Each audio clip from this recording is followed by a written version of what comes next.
मी ज्या गावात कामाला आलो त्या गावाचं नाव नारायणगाव जरी असलं पण त्याची महाराष्ट्रात ओळख आहे तमाशा पंढरी. माहिती आहे मला.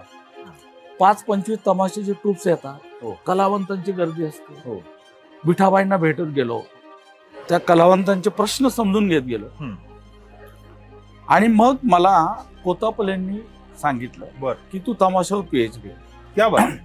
माझ्या लक्षात आलं यांचे प्रश्न वेगळे आहेत. तमासगीर शरीराने जर जगला तर तो कलावंत म्हणून टिकणार आहे. बरोबर आहे. त्याच्या आरोग्याचा प्रश्न कोणी सोडवायचा. बरोबर. आणि बिल गेट्स फाउंडेशन मध्ये घेऊन बर मी तेव्हा तमाशाचा कन्सल्टंट होतो महाराष्ट्राचा. बिल गेट्स फाउंडेशनने मला तर रोल दिला. बर तोंडाने वाद्य वाजवणारे जे कलावंत आहेत ते महार आहेत. हे सगळं नवीन आहे आमच्यासाठी. आणि तमाशामध्ये हाताने वाद्य वाजवणारे जे आहेत ना ते मातंग आहेत. बर. ढोलकी मातंग वाजवतो. बर हलगी मातंग वाजवतो. बर बर आणि सनई महार वाजवतो. बर. का बरं? कारण त्यांच्या जाती व्यवस्थेमध्ये हा चामडाची संबंध मातंगाचा आहे. हा हा हा. तमाशातल्या वाद्यांना पण स्वतःच्या जाती आहेत जशा कलावंतांना. मग तमाशातले जे काम करणारे जे आहेत ना हे सगळे 18 पगड जातीतले आहेत. दलित. हो हो. म्हणजे नाचायला विठाबाई, हो. कांताबाई, हो. सगळ्या ह्या सुरेखा पुणेकर हो. सगळे नाचणार. हो. नाव त्यांचं. हो. पण आर्थिक मालकी मात्र त्या सो कॉल्ड एका पाटलाची. आणि मग तुमच्या लक्षात येईल तंबू बंबू रोवायला आदिवासी मुलं आहेत. बर बर. ही जी उतरंड आहे हा. ती उतरंड तमाशात आज पण आहे. बर. म्हणजे गावातल्या पाटलाला मी गावात तमाशा आणला हा. आणि एवढ्या स्त्रिया नाचायला आणल्या हा. हा जो अभिमान आहे त्याला वाटणारा बरोबर. त्याला हा जोपर्यंत जात नाही ना बर तोपर्यंत कला म्हणून तमाशाला न्याय मिळणार नाही. बरोबर.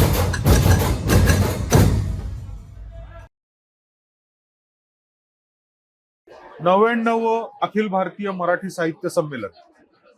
अनेक माणसं भेटतायत, वेगवेगळ्या क्षेत्रातली माणसं भेटतायत, मित्र भेटतायत, काही माणसं भेटतायत ज्यांचं रूपांतर मैत्रीमध्ये होतंय. वेगवेगळी माणसं भेटली 2-3 दिवसात.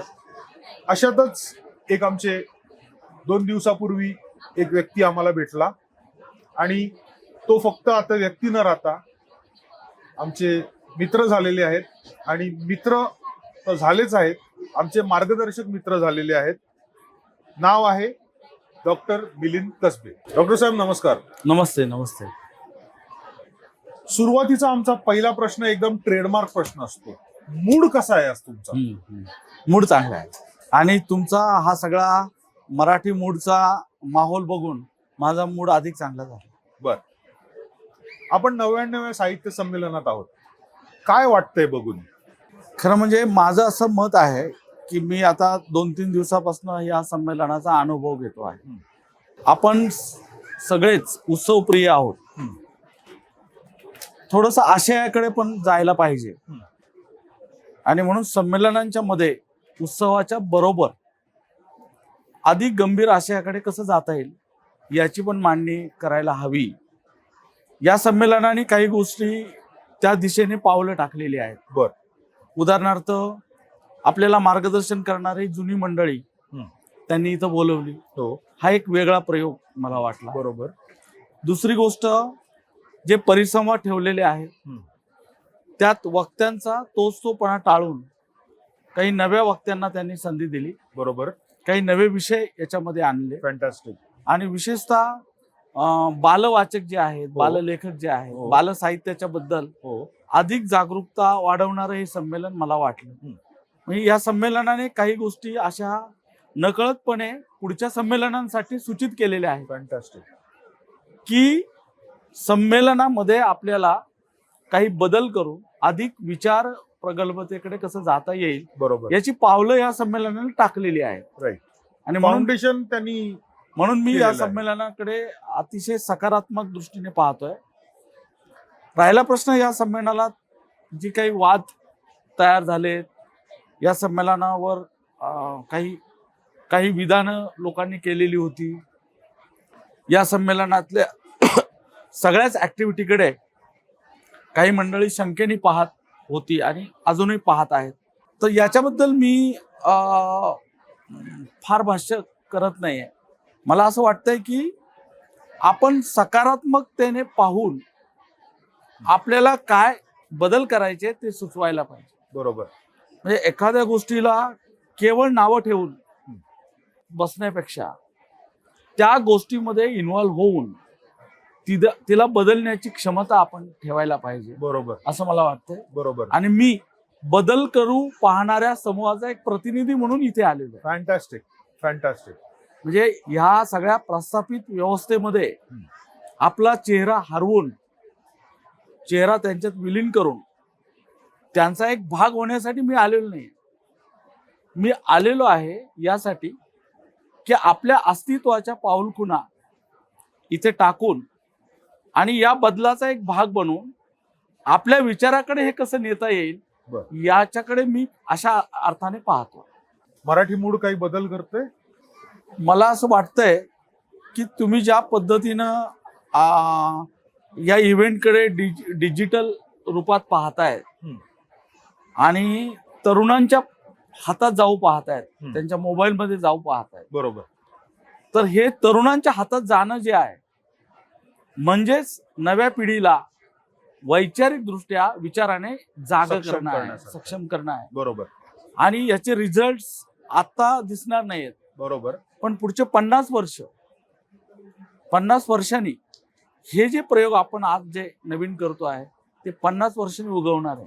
अगदी खरंय. त्यांना हा विचार 50 वर्ष त्यांना मिळणार आहे, तो डिजिटल स्वरूपात राहणार आहे. बरोबर आहे. आज मराठीतले काही पुस्तकं असे आहेत का जे हवे आहेत पण ते आउट ऑफ प्रिंट आहेत. अगदी खरंय. आणि व्यवसाय असा सांगतोय की ते पुन्हा प्रिंट करू नये कारण ते खर्ची गोष्ट आहे. हो. त्यामुळे काही चांगले विचार पुस्तकांच्या मध्ये दडलेले आहेत, ते पुस्तकाने रिप्रिंट होत नाही. हो. तुम्ही हा विचार डिजिटल करून पुढच्या कितीतरी वर्ष, शेकडो वर्ष तो जिवंत ठेवतायत. अगदी खरंय. त्यामुळे तरुणांसाठी ही गोष्टच भारी आहे. खूप खूप धन्यवाद आमचा उत्साह वाढवल्याबद्दल. थोडं तुमच्या कार्यक्षेत्राकडे येऊया. तुम्ही MBBS डॉक्टर नाही. हो बरोबर. तुम्ही PhD डॉक्टर. कशात केली डॉक्टर साहेब PhD? तो खूप गमतीचा भाग आहे. आम्हाला गंमत ऐकायला खूप आवडते. बेसिकली मी राहतो नारायणगावमध्ये. माझं मूळ गाव अकोले तालुक्यात औरंगपूर. बर. रावसाहेब कसबेंच्या अंगा खांद्यावर माझं बालपण गेलं, माझी वाढ झाली, त्यांच्या सहवासात त्यांच्या सगळ्या याच्यात ती वाढ झाली. मी नोकरीला प्राध्यापकीच्या नोकरीला आलो नारायणगावमध्ये. बरोबर. आता झालं असं, मी ज्या गावात कामाला आलो त्या गावाचं नाव नारायणगाव जरी असलं पण त्याची महाराष्ट्रात ओळख आहे तमाशा पंढरी. माहिती आहे मला. आणि मी तो सगळा माहोल पाहिला की अरे दरवर्षी इथे 5-25 तमाशाचे ट्रूप्स येतात, कलावंतांची गर्दी असते. विठाबाईंना भेटत गेलो, त्या कलावंतांचे प्रश्न समजून घेत गेलो. आणि मग मला कोतापलेंनी सांगितलं की तू तमाशावर PhD. क्या बात. आणि माझे गाईड कृष्णा किरवले आणि मी तमाशावर PhD करण्याचं ठरवलं. खरं म्हणजे ते उत्स्फूर्त ठरवलेलं होतं की मला PhD करायची, तमाशावर करायची. मग मी 7 वर्ष तमासगिरांच्या मध्ये फिरलो, त्यांच्या बरोबर फिरलो, त्यांच्या जुन्या वह्या गोळा केल्या. मी 2007 साली PhD झालो तमाशावर आणि 2000 सालापासून मी हे करत होतो. बरोबर. आणि 2000 सालाच्या दरम्यान माझा उत्साह ज्यांनी वाढवला त्यापैकी विश्वास पाटील एक. बर. आणि ते आणि मी नारायणगावमध्ये कितीतरी दिवस एकत्र राहायचो. बरोबर. तमासगिरांच्या मागे फिरायचो. हो. आणि पूर्ण महाराष्ट्रात आम्ही दोघं जण फिरलो. मला PhDचा अभ्यास करण्याचं जे बळ आहे ते विश्वास पाटलांनी दिलं. मस्त. तेव्हा त्यांची चंद्रमुखी जन्माला आली. हो.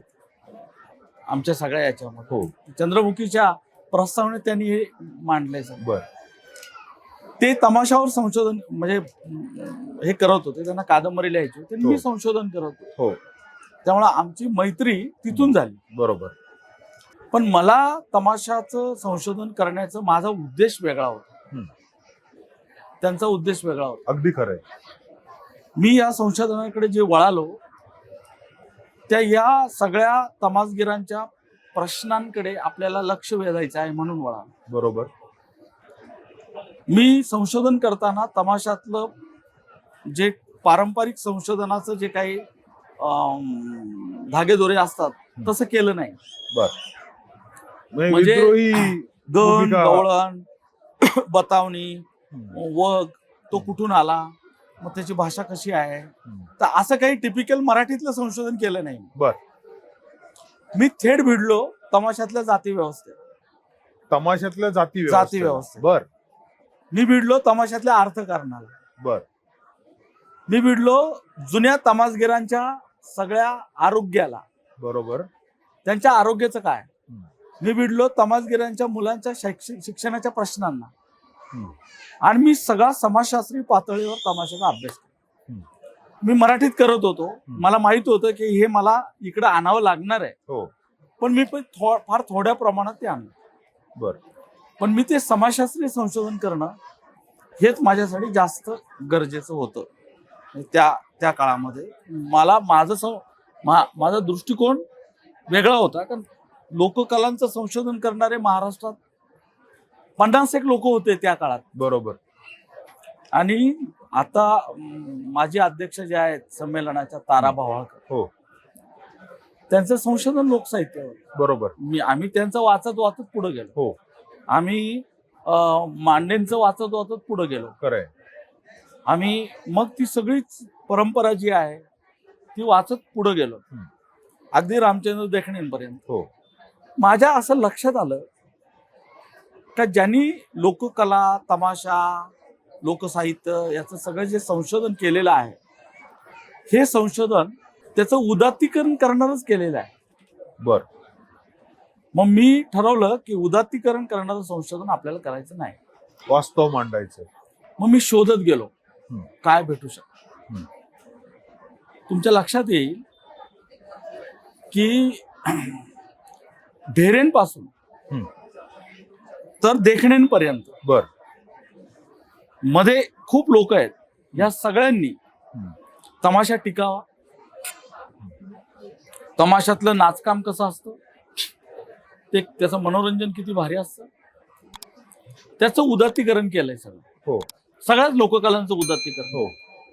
माझ्या लक्षात असं आलं की आपण रंगलेल्या चेहऱ्याच्या गप्पा खूप केल्यात तमासगिरणीच्या. आपण भंगलेल्या चेहऱ्याबद्दल कधी बोलणार आहोत. वा वा. मग मी विठाबाईंपासून तर सगळ्याच स्त्रियांच्या इंटरव्ह्यू घेतला. आणि 2000 साली विठाबाईंची मी इंटरव्ह्यू घेतली होती स्पॅरो कंपनीने. मी ती 2000 साली. बर. तेव्हा अखेरच्या काळात विठाबाई, माझ्या लक्षात आलं यांचे प्रश्न वेगळे आहेत. तमासगीर शरीराने जर जगला तर तो कलावंत म्हणून टिकणार आहे. बरोबर आहे. त्याच्या आरोग्याचा प्रश्न कोणी सोडवायचा. बरोबर. आणि बिल गेट्स फाउंडेशन मध्ये घेऊन, बर, मी तेव्हा तमाशाचा कन्सल्टंट होतो महाराष्ट्राचा. बिल गेट्स फाउंडेशनने मला त्या रोल दिला. बर.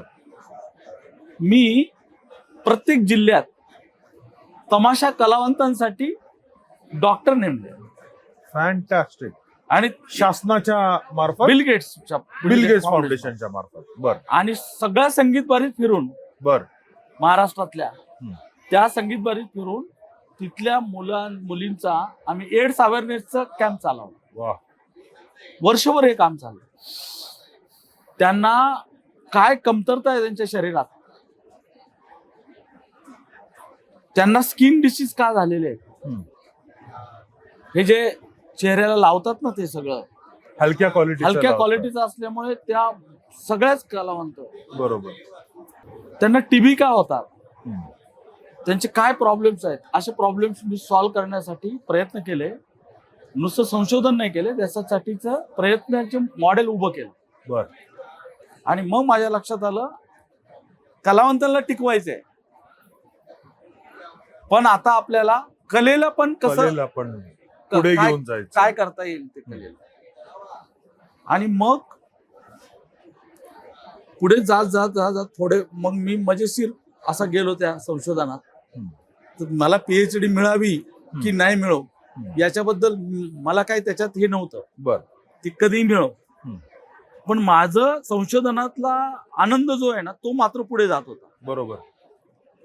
तुमच्या लक्षात येईल की बाबासाहेब आंबेडकरांनी जाती संस्थेची जी उतरण सांगितली, बरोबर. वर्णव्यवस्था, ब्राह्मण, क्षत्रिय, वैश्य, शूद्र, अतिशूद्र, बाबासाहेबांनी ब्रोकन मॅनची एक कन्सेप्ट मांडली हो. आहे. पाठीचा कणा मोडलेला बरोबर. माणूस. बरोबर. हा जो ब्रोकन मॅन आहे, ही जी जाती व्यवस्था ही तमाशात तशीच आहे आजही. तुमच्या लक्षात येईल की मुळात तमाशा हा जो कला प्रकार आहे हा विकसित केलाच तो महारमांग कलावंतांनी, बर. दलित उपेक्षित कलावंत. बरोबर. आज तमाशात हीच मंडळी आहेत ना. कोण आहे? महार आहे, मातंग आहे तमाशामध्ये, बर. कोलाटी आहे, या मंडळींनी तो विकसित केलेला. बरोबर. ही मुळातच कला दलितांच्या सगळ्या सांस्कृतिक संचितावर उभी आहे. बरोबर. मग लक्षात आलं की तमाशाचा मालक जो असतो, ज्याच्या हातात पैसे असतात, तो मालक वरच्या जातीतला. बरोबर. मग तो पाटील असेल किंवा त्याच्यावरची जात असेल. हो. लिखाण करणारा अजून वरचा आहे. हो. पठ्ठे बापूराव वगैरे वगैरे. हो. हो. म्हणजे तमाशाची आर्थिक मालकी ही वरच्या जातीतल्या माणसाकडे आहे. बरोबर. आणि नाचायला, गायला, वाजवायला मात्र खालच्या समाजातली लोकं. खालच्या समाज. हे लक्षात घ्या. हो. म्हणजे वाद्य सुद्धा जातीनुसार विभागले बर. तमाशातले. बर. तुमच्या लक्षात येईल वाजवायला, म्हणजे तमाशात वाद्य वाजवणारे, तोंडाने वाद्य वाजवणारे जे कलावंत आहेत ते महार आहेत. बर. हे सगळं नवीन आहे आमच्यासाठी. आणि तमाशामध्ये हाताने वाद्य वाजवणारे जे आहेत ना ते मातंग आहेत. बर. ढोलकी मातंग वाजवतो, बर. हलगी मातंग वाजवतो, बर. बर. आणि सनई महार वाजवतो. बर. का बरं? कारण त्यांच्या जाती व्यवस्थेमध्ये चामडाची संबंध मातंगाचा आहे. तुमच्या लक्षात आलं का? आलं लक्षात आलं. चर्मवाद्य जे आहे हो. ते सगळे. हो. हो. म्हणजे हे फार मजेशीर आहे. तमाशातल्या वाद्यांना पण स्वतःच्या जाती आहेत, जशा कलावंतांना. मग तमाशातले जे काम करणारे जे आहेत ना हे सगळे 18 पगड जातीतले आहेत, दलित. हो. हो. म्हणजे नाचायला विठाबाई, हो. कांताबाई, हो. सगळ्या ह्या सुरेखा पुणेकर, हो. सगळे नाच आहेत. हो. नाव त्यांचं. हो. पण आर्थिक मालकी मात्र त्या सोकॉल्ड एका पाटलाची किंवा आणखी नाही. कोणाची तरी. त्यांचे बघा ना, कांताबाईंच्या मिस्टरांचं नाव काढा, तुम्ही बघा. तुमच्या लक्षात येईल खेडकर कोण होते, बर. विठाबाईंचे सावंत कोण होते. मी म्हटलं हे काय आहे? तमाशा असा वेगवेगळ्या जातीत विभागला गेला. आणि मग तुमच्या लक्षात येईल तंबू बंबू रोवायला आदिवासी मुलं आहेत. बर. बर. ही जी उतरण आहे हा. ती उतरण तमाशात आज पण आहे. बर. म्हणजे गावातल्या पाटलाला मी गावात तमाशा आणला आणि एवढ्या स्त्रिया नाचायला आणल्या, हा जो अभिमान आहे त्याला वाटणारा, त्याला हा जोपर्यंत जात नाही ना तोपर्यंत कला म्हणून तमाशाला न्याय मिळणार नाही. बरोबर. बरोबर. बरोबर. कसबे साहेब, तुमच्या पुस्तकांवरती थोडी चर्चा करूया. तुम्ही समीक्षक म्हणून नावाजलेले आहात. समीक्षा म्हणजे काय एक्झॅक्टली? मराठी समीक्षा प्रचंड थिटी आहे. बर. की कारण ती पुरेशी परपृष्ठ नाही आहे. बर. हे आता आपल्या समीक्षकांनी म्हणून ठेवलेलं ते वास्तव आहे. एक तर मराठीतली माणसं आंतरविद्याशाखीय नीट वाचत नाही, म्हणून त्यांना समीक्षेचे रस्ते नीट कळालेले नाहीत. बर. आणि ती इतकी गुढीगुढी झालेली आहे. म्हणजे त्यातली भाषा शोधायची, त्यातलं काय काय शोधायचं, त्याचं काय करायचं, त्याचं मूल्यमापन कसं करायचं, तुलना कशी करायची, पारंपरिक संकेत चालू आहेत. हो. त्याला जगभरात क्रिटिसिझम कसं होतंय याच्याशी जोडायला पाहिजे. हो. म्हणून आंतरविद्याशाखीय अभ्यास व्हायला. बरोबर. एक तर पहिली गोष्ट सांगू तुम्हाला, मराठी समीक्षा अजूनही ब्राह्मणी वर्चस्वाच्या बाहेर पडलेली नाही. ती अजूनही ते मर्ढेकरी सौंदर्यशास्त्रातच अडकलेली आहे. बर. एकतर मर्ढेकरी सौंदर्यशास्त्र कालबाह्य झालंय हे कधीतरी मान्य करायला पाहिजे. बरोबर. आणि तो जो कलावाद आहे, तो जो रंजनवाद आहे, त्याच्यातून अजून अडकू नये आपण, अजून बरोबर. अडकू नये. बरोबर. म्हणजे आनंद यादव सुद्धा त्यातून सुटले नाही हो. आणि विश्वास पाटील पण त्यातून सुटत नाही. बर. ही आजची वस्तुस्थिती आहे. बरोबर. बरोबर. ब्राह्मणी समीक्षेने, विशेषतः ब्राह्मणी जाती व्यवस्थेने जसं आपल्या समाजावर सांस्कृतिक प्रभुत्व गाजवलं, ग्रामची म्हणतो तसं, ते प्रभुत्व साहित्यावर सुद्धा होतं. बरोबर. आणि ते आहे. बरोबर. त्याला छेद देण्याचं काम दलित साहित्यिकांनी केलं. त्याला छेद देण्याचं काम दलितेतर परंतु ब्राह्मणेतर साहित्यिकांनी केलं. मग ग्रामीण साहित्यिकांनी केलं.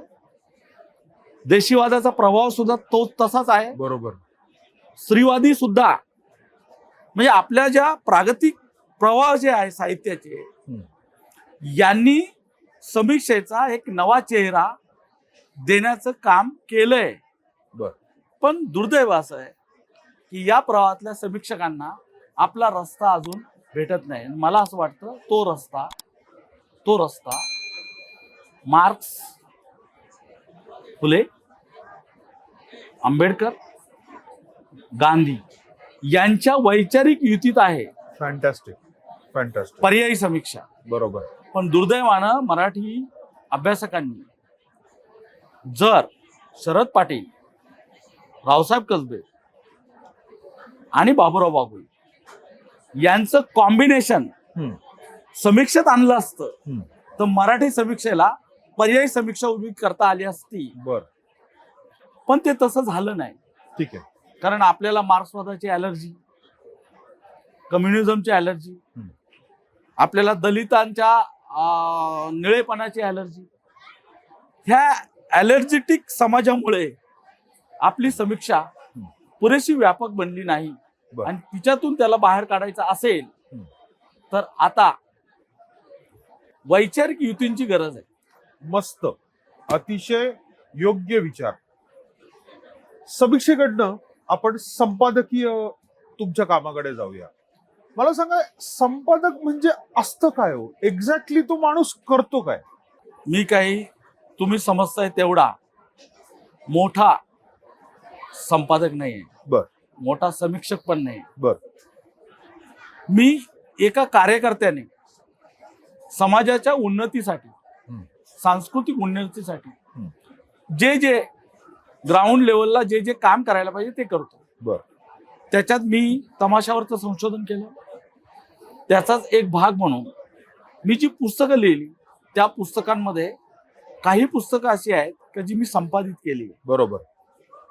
त्याच्यात मी अर्जुन डांगळेंवरचं एक पुस्तक संपादित केलं. हो.